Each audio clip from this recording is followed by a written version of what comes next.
자, 오늘은 오랜만에 사고 건축물입니다. 많은 시청자분들의 요청이 있었던 일본 오음진리교가 일으킨 일련의 사건들을 한번 살펴보도록 하겠습니다. 오음진리교는 아사하라 쇼코가 세운 교단으로 1995년 3월 20일 월요일 사람이 많이 붐비는 출근 시간대인 8시에 지하철 5곳에 살인가스를 살포해서 14명이 죽고 6,300명이 부상당한 사건입니다. 국내에 알려지지 않은 다른 사건까지 합치면 총 희생자가 27명입니다. 이후 오음진리교를 강제조사한 경찰이 화학무기 공장과 다양한 무기, 그 중에서도 핵을 이용해서 일본 정부와 전쟁을 하려고 했던 사실이 알려지면서 전 세계적으로 화제가 되었던 사건입니다. 이 사건으로 오음진리교 관계자 192명이 유죄, 교주 아사하라 쇼코를 포함해서 간부 총 13명이 사형 선고를 받고 실제로 사형이 집행되게 됩니다. 일본에서 13명의 사형수가 나온 사건으로는 일본 최다라고 하네요. 자, 오늘 사고 건축물은 오음진리교가 일본 정부와 전쟁을 하기 위해 무기를 만든 공장과 아사하라 쇼코가 잡히기 전에 숨어 있었던 장소, 그곳을 살펴보도록 하겠습니다. 그러면서 이제 그 건축물 안에 있었던 내용 함께 살펴보도록 할게요. 정부랑 전쟁을 준비하다니 단단히 미쳤다고. 네. 그러니까 얘네가 이렇게 폭주하게 된 계기가 3가지가 있어요. 챕터를 3개로 나눠가지고 하나씩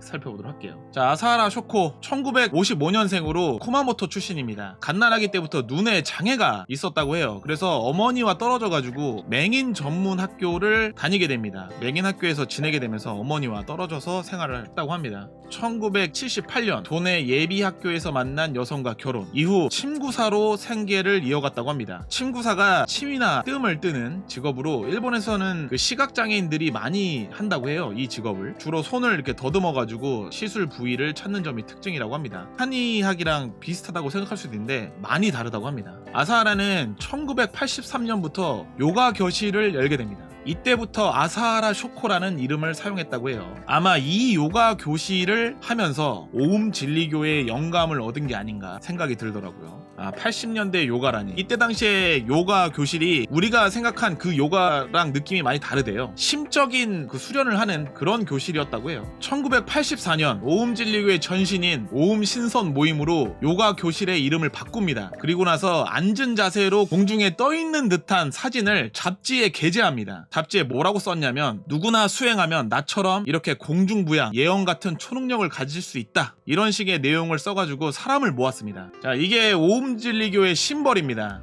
이게 오음이 그 인도 종교 계통의 주문이라고 해요. 이 가운데에 있는 글자가 오음이라는 글자인 것 같습니다. 그 오음진리교의 교리 기반이 불교, 힌두교, 티베트, 밀교, 아무튼 이런 쪽의 혼합으로 이루어져 있다고 합니다.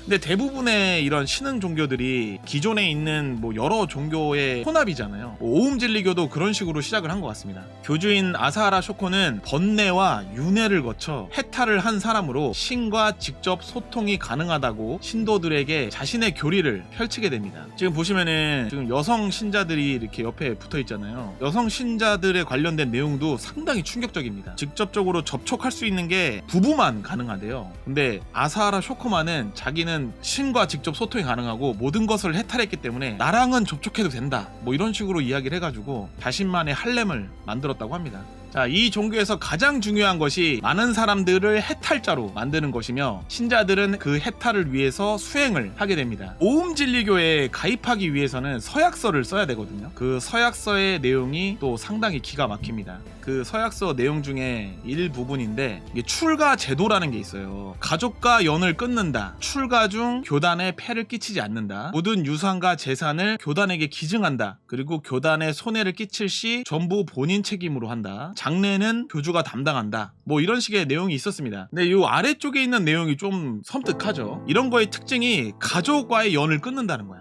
가까운 사람들을 먼저 차단을 시킨 다음에 그 사람한테 계속 가스라이팅 해가지고 돈을 가지고 오는 뭐 그런 식의 수단을 많이 취하죠. 이제 신자가 되면은 재산을 모두 바친 뒤에 교단에서 마련한 시설에서 합숙 생활을 하게 되거든요. 합숙소에는 신자들의 아이들이 뛰어노는 모습과 오음식이라고 불리는 야채 수프를 먹는 모습이 공개가 되기도 했습니다. 옛날에 오음진리교가 자신들을 홍보하기 위해서 방송에 직접 출연하고 그런 적이 있었어요. 그러면서 그 방송사들이 이 오음진리교를 취재할 수 있게끔 허락을 해준 시기가 있었어요, 예전에. 이게 오음식입니다. 당시 신자들이 먹던 음식입니다. 합숙 생활하면 이 음식을 먹어야 된대요. 오음식. 그리고 이제 방송에서 나온 어떤 방의 모습인데 이 방의 모습 요렇게 생겼습니다. 이게 다담이 딱 1조 크기거든요. 그래서 여기 안에 들어가가지고 작은 TV가 있어요. 그 작은 TV에서 아사하라 쇼코의 말씀만 나와요. 종교적 의미로 보면 상당한 수행이었을 거라고 생각을 합니다. 결국에는 실제로는 세뇌였던 거죠. 세뇌. 오음진리교의 총본부입니다. 이곳부터 살펴보도록 하겠습니다. 여기 위치가 롯본기 힐즈가 이쪽에 보이고 여기 위에는 시부야. 여기 근처에 네즈 미술관이라는 곳도 있고. 네.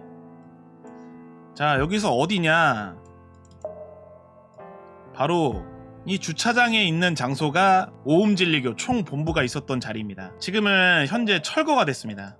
네, 지금 주차장으로 변한 모습이고 제가 이전 모습을 이곳이 2015년에 철거가 돼가지고 네, 이게 철거되기 전 모습입니다. 오음진리교 총본부. 상당히 깔끔한 건물이었어요. 네. 여기 1층에서는 컴퓨터 관련 부품을 판매했다고 하더라고요. 그 오음진리교에서. 그리고 여기 위층이 이제 다 종교 관련된. 진짜 위치 진짜 좋죠. 여기 오거리에서 한 번에 이렇게 보이는 장소에 딱 있었어요. 오음진리교가 폭주하게 된 계기가 세 가지가 있었다고 말씀드렸지 않습니까? 폭주. 첫 번째 계기. 신자 포화. 포화가 그 얘네들만 쓰는 언어예요. 1988년 9월 교단 총본부에서 해탈 수행 중인 한 신도가 큰 소리로 소리를 지르기 시작합니다. 그러면서 소란이 일어나요. 교단의 간부가 이 사실을 아사하라 쇼코한테 보고를 합니다. 아사하라 쇼코는 그 신도에게 물을 뿌려서 머리를 식혀보라는 지시를 하게 됩니다. 간부들은 그 신자를 목욕탕으로 데려가서 물을 뿌리기 시작합니다. 물을 뿌렸는데도 진정이 되지 않자 찬 목욕탕 속에 그를 담그기 시작합니다. 이런 행동을 여러 차례 반복하다가 남성이 사망하게 됩니다. 이를 알게 된 아사하라 쇼코는 이 사실이 밖으로 절대 나가서는 안 된다며 그를 포화하라고 지시합니다. 아사하라의 힘으로 혼을 높은 단계로 옮기는 것을 포화라고 했다고 합니다. 근데 이 포화, 티베트 불교 용어라고 해요. 죽음의 순간 높은 단계로 의식을 옮기는 뭐 그런 것을 의미한다고 하는데 오음진리교에서는 아마도 이런 행동을 정당화하기 위한 수단으로 포화라는 용어를 사용하게 된 게 아닐까라는 생각이 듭니다.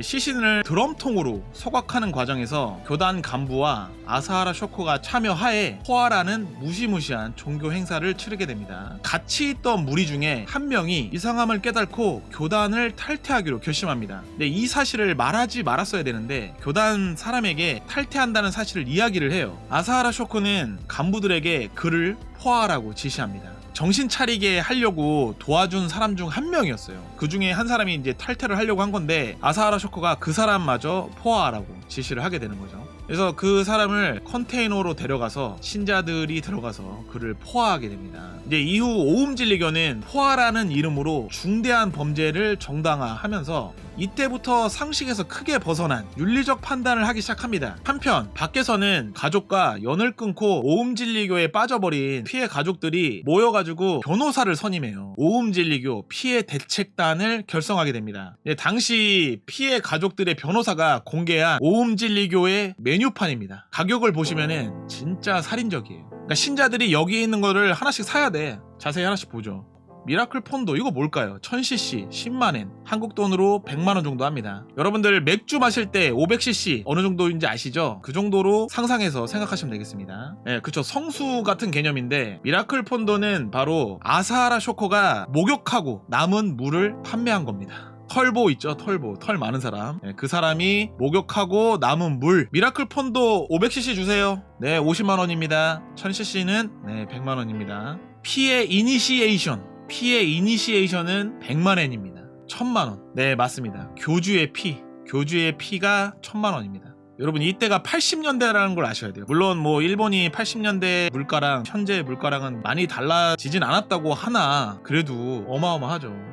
게임 같은 거 열심히 해보신 분들 계세요? 모바일 게임 같은 거? 거기에 보면은 경쟁 시스템을 붙여놔가지고 현질을 무조건 하게 만드는 시스템들이 많단 말이에요. 게임 같은 경우는 뭔가를 질러야 돼. 그곳에서 자기가 더 돋보이거나 멋있게 보이기 위해서는 부분 유료화에 손을 댈 수밖에 없어요. 아마도 오음진리교의 신자들 그 내부에서도 자신이 좀 더 돋보이고 싶고 뭔가 자신이 더 해탈자로 다가가기 위해서 돈을 쓰면서 하지 않았나. 라는 생각이 듭니다. 그쵸, 캐시템이죠. 다른 것도 살펴보도록 하겠습니다. 아까 잠깐 나왔던 이 헤드기어, 보시면은 사진에 많은 신자들이 이 헤드기어를 끼고 있는 모습을 이게 볼 수가 있는데, 리니지의 집행검이라고 생각하시면 됩니다. 이 헤드기어 가격이 무려 1000만엔입니다. 하나로 1억입니다. 1억짜리 캐시템입니다. 이게 일주일 렌트 할 수 있어요. 렌트 비용이 100만엔, 일주일 렌트 하는데 1000만원입니다. 이게 오음 진리교가 해체되고 나서 누가 야후 옥션에 이 헤드기어를 올린 사람이 있었어요. 이 헤드기어를 야후 옥션에 올린 사람이 이 오음 진리교 다니던 사람이었어요. 신자. 일본의 한 블로거가 5만엔에 낙찰을 받습니다. 5만엔, 한국 돈으로 50만원. 1억짜리가 50만원으로 떡락한 순간이죠. 저는 50만원도 좀 비싸다고 생각이 들긴 하는데, 헤드기어를 낙찰받고 나서 이게 또 뉴스가 돼요. 일본에서. 또 블로거가 이 헤드기어의 체험을 올리게 되거든요. 헤드기어가 올라왔을 때 뭐라고 써 있었냐면은, 그 마인드 컨트롤로 인해서 뭔가 세뇌가 되면은 자신의 책임이 아니다, 이런 식으로 경고가 써 있었는데, 마인드 컨트롤은 전혀 되지 않았고 냄새가 심각했다고 합니다. 그 오음 진리교 신자들이 이게 씻는 사람들이 별로 없었대요. 그 뭐 교리 때문인지는 모르겠는데 그 냄새가 상당히 많이 났다고 합니다. 네. 그 오음 진리교 관련 영상 보죠? 그러면은 이거 끼고 있는 사람 진짜 많아요. 자, 이렇게 심각한 유료화 정책과 출가 제도로 피해를 입은 가족 측이 고용한 오음 진리교 피해 대책단, 적극적으로 이 사실을 언론에 알리기 시작합니다. 그러자 아사하라 쇼코가 이 피해 대책단을 이끄는 변호사를 포화하라고 지시하게 됩니다. 안경 끼신 분, 남성분이 변호사고요. 오음 진리교 피해 대책단을 이끄는 변호사, 그리고 가족이에요. 1989년 11월 3일 새벽 3시에 포화를 실행하기로 한 4명의 신자가 이 변호사의 집을 찾아가는데, 집안에서 아이의 울음소리가 들리는 거야. 이 사실을 아사하라 쇼코한테 보고합니다. 변호사만 있지 않고 가족이 전부 있는 것 같습니다. 이 사실을 보고하자 아사하라 쇼코는 그러면 가족을 전부 포화할 수밖에 없구만. 가족을 모두 포화하라고 지시. 신자들은 변호사의 집을 들어가서 일가족 모두를 포화하게 됩니다. 이 사진을 보면은 아이가 상당히 어려 보이는데, 이때 당시 변호사의 아들 무려 1살밖에 안 됐다고 합니다. 이 사고 건축물 살펴보도록 하겠습니다. 그 변호사 일가족이 포화당한 그 사고 건축물 살펴보도록 하겠습니다. 그곳이 어디냐면은, 네, 이 집입니다. 이 집 201호. 네, 변호사인데 그렇게 좋은 곳에서 살진 않았던 것 같아요. 그 인권 변호사였다고 하던데 저렴해 보이지 않아요? 일가족 모두가 포화당한 사고 건축물이 되겠습니다. 이거 201호였으니까 여기 아니었을까요? 여기 잘 안 보인다. 여기 첫 번째 이쪽 집이 아니었을까 생각이 되는데, 그 변호사가 살던 아파트를 조사하던 중에 이 빨간 가방 근처에서 브로치가 하나 발견됩니다. 이 브로치, 오음 진리교에서 신자들이 사용하는 뭐 그런 브로치라고 합니다. 그러자 오음 진리교의 의심과 비난이 쏟아지게 됩니다. 네, 이에 오음 진리교는 기자회견을 열어서 해당 변호사와는 일절 상관없다고 잡아떼기 시작합니다. 근데 당시 기자회견에 있었던 관계자들 중에 변호사 일가족 포화한 인물들 있잖아요. 모두 그 기자회견장에 있었어요.